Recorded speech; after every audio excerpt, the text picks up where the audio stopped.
Enfield, Illinois. A forgotten dot on the map where nights are usually uneventful, silent, even sacred. By day, it's a patchwork of fields and modest homes. By night, the kind of quiet that lets you hear your own heartbeat. But on April 25th, 1973, something stirred beneath the stillness, something that didn't belong. The air was heavy, unusually still, as if the very town held its breath.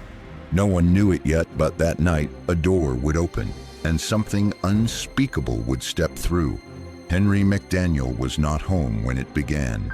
Inside their small house, his children sat quietly, their eyes flickering toward the front door again and again. Something was scratching, not like a dog or raccoon, something slower, more deliberate. The children whispered, too afraid to move, too terrified to cry.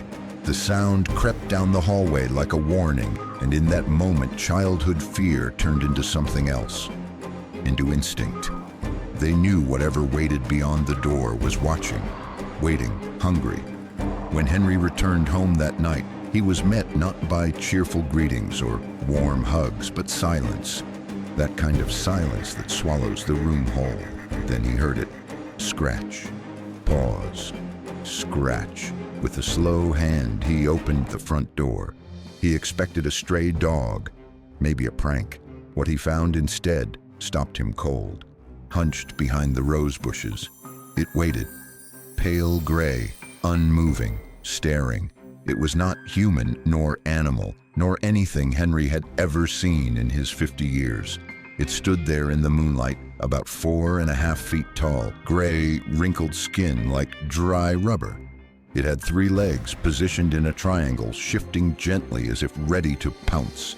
Its arms were small, almost vestigial, but its claws looked sharp enough to tear flesh.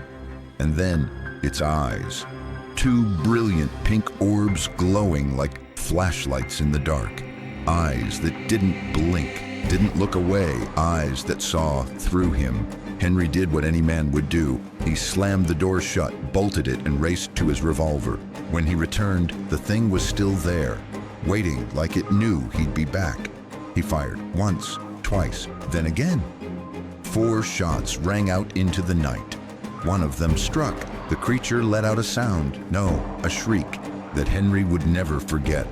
Not quite human, not quite animal, more like something ancient, something wrong.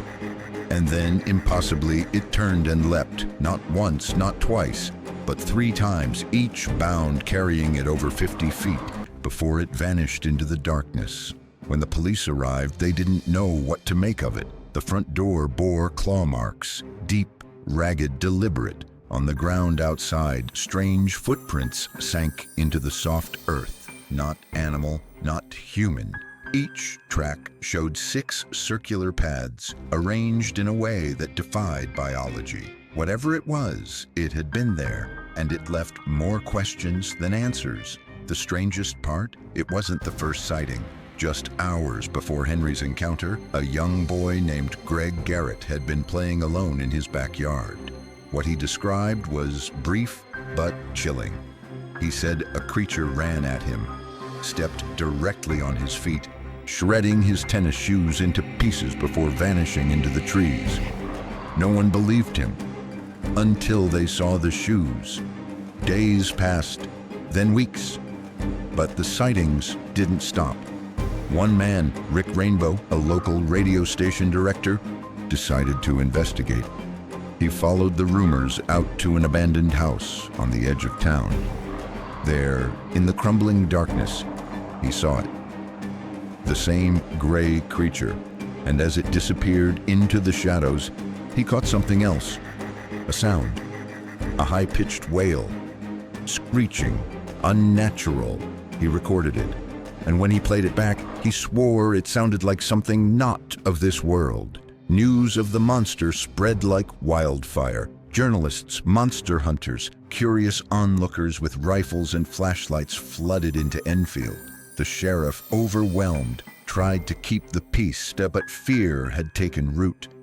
People claimed to hear hissing outside their windows. Others saw flashes of those pink eyes in their fields. Enfield was no longer quiet. It was watching, and it was afraid. Some dismissed it all. A mass hallucination, they said. One even claimed it was just a kangaroo that got loose from a traveling circus. But Henry McDaniel never wavered.